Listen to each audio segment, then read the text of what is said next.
Hi everyone, in this video you will learn following topics: borders in Excel, bold, center and freeze, editing a sheet, formatting text, formatting a table. Our first topic is borders in Excel. First of all, we will add a border around our data. To add a border, just select your data and go to Home tab. And in the font group, there is an option to add borders.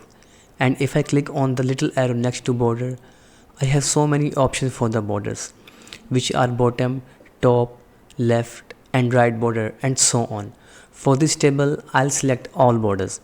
And now you can see my data has a visible black lines with each column and row. You must be wondering that what about the border on top and left side of the data? Don't worry, they are not visible in sheet, but our table has borders at all the sides. Our second topic is bold, center and freeze. Right now I am not able to distinguish the data from my column names. I want my column headings to pop out from the rest of the data. I'll just select the column and press Ctrl+B, or in the Home tab, I'll just go to bold icon and click on it. For the last row, I'll also bold my maximum marks. For the columns H and I, which are percentage and grades, I want to center them because they are important for me. I'll just select the percentage and grades. Again in the Home tab under alignment group, go to this button and click on it. It will center the contents of the table. For this data, I only have 9 rows. And what if I have hundreds of rows, and to enter data in each column, I have to go to the top of my sheet to see my column headings. There is an option in Excel which freezes the top row.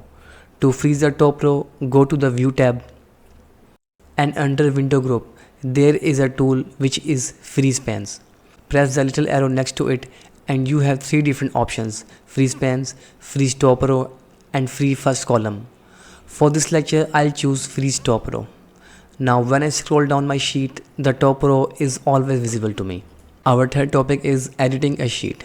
For this tutorial, I only have one sheet, but if I have multiple sheets like sheet 2, 3, 4 and many more, it is difficult to distinguish each sheet.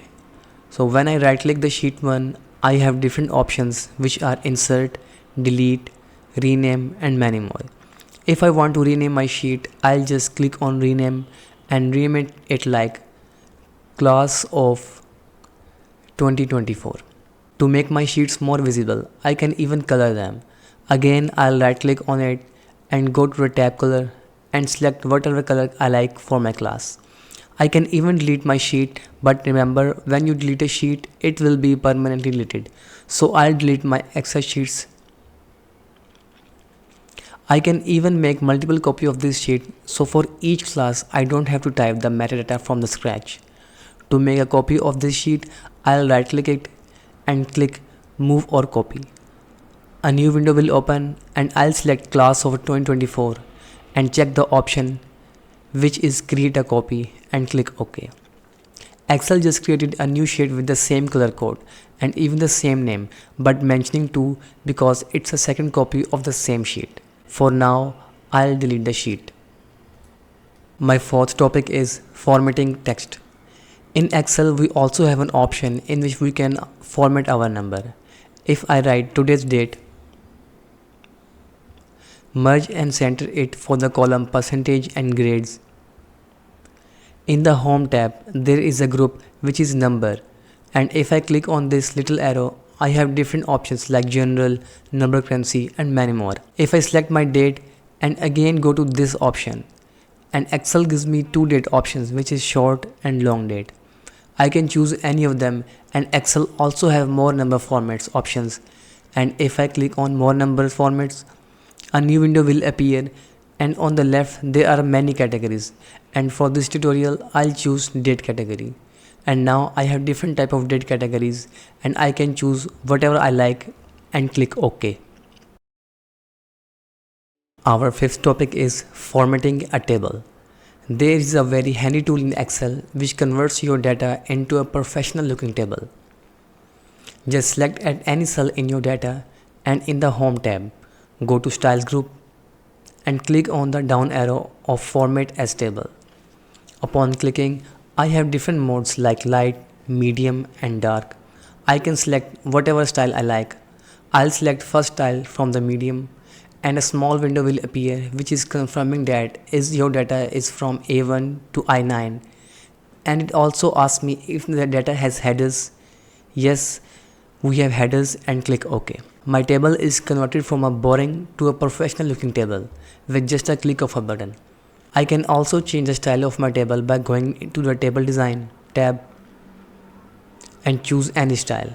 One thing which is worth mentioning here that when I choose the style option, I check the option my table has header.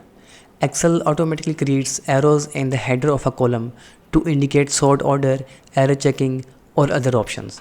If I click on the right arrow next to student's name, I have different options which are sort, sort by color and other options. There is also a search option available for me, and for this tutorial I only have 7 students. If I have hundreds of students, I can search by their name. For example, in the column B, which is student's name, if I'll type Muhammad and select OK, so only the data of Muhammad is visible to me in my sheet. I'll again click on the student's name and click on clear filter from student's name. You can do this for other columns too. If you want to go back to your normal table, just select anywhere in the table, go to table design tab. Under the table styles group, click on the drop down menu and at the bottom you will see clear. Just click clear. If you also want to remove the arrows in front of each column heading, again go to table design tab, go to tools group and click on convert to range. This will convert the table into a normal range of cells and click yes. That's the end of the video. I'll see you again in the next lecture. Try to solve the quiz and mention your score in the comment section. Thank you.